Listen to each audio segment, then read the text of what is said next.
about now is I'm very, very shy. Now, I'm sure we're all a bit crazy. You're like, well, what are you talking about? You're here with these dozens of people. You know, look at me, I'm shy. A lot of British people do suffer from crushingly low self-esteem, and I'm one of them. Just to explain, there are a couple of reasons why I'm still able to function and perform. Number one is, like anyone, I hear voices in my head all the time. I'm not talking about the ones that go, kill them all, they're all whores. No. The other ones, you know, there's nagging voice that saps confidence that sort of says, you're not very funny. This is what you always say to me, you're not very funny, are you? And they're only pretending to laugh because they feel sorry for you. You've got the ones that find a miniature city funny, and that's what they're laughing at, not you. They're laughing at the wobbly ladder.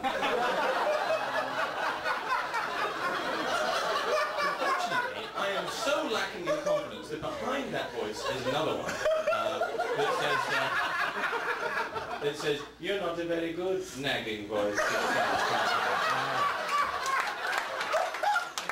He's only pretending to lose confidence because he's got a terrible case of vertigo on the wobbly ladder.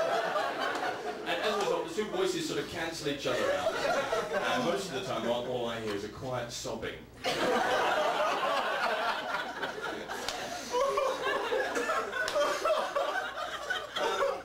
Now, the other reason why I can still function is I do read a lot of self-help books. Up until now, it's been a lot of British self-help books. So I'm quite looking forward to, I think your North American ones might be a bit more touchy-feely. There's one in particular that I really work a lot with. A great British book called Pull Yourself Together, it's called. It's by the same person who wrote Steak Kidney Pie for the Soul. And a very popular book in England. Men Are From Mars. And the thing about the great thing about Pull Yourself Together is one of those books you just dip into when you need it, when you're not sure of yourself. And, it's a really big book, and you go like, oh, I can't do this, and then you open it up, and it's actually a pop-up book, and it just comes up and off to the afterwards. Now, some of you may have noticed that I just inflated a balloon and put it up my shirt. If you didn't notice, don't worry, it happened very quickly. It's not a test or anything, it's just here for you. Now, this is just for a little demonstration that I think is very important. I'm going to take this time, if you don't mind, to use my stage time for good instead of evil. Basically, we all hear all the time, we're like, one of the things I think is very important always to do is to challenge your conceptions about what is and isn't possible. And that's what this is here for. What's going to happen is, I'm going to turn in a second, sort of 90 degrees, and then I'm going to flip over onto my back on this very hard, very real stage, and then I believe this balloon will act as a miniature trampoline.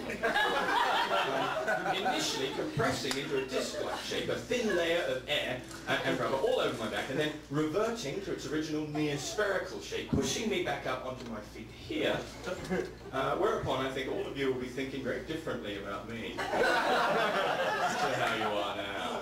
And hopefully about yourselves, because that's the point. Everyone is a flip, boing, and then a kind of going to be a very light landing. And then I hope you will feel, don't say it, but we'll feel sort of an I can from all of you, because you'll know, because you can do anything. I mean, little interesting side note with the balloon stretching my shirt like this. It sort of gives the illusion that I'm a little bit overweight. Crazy side effect.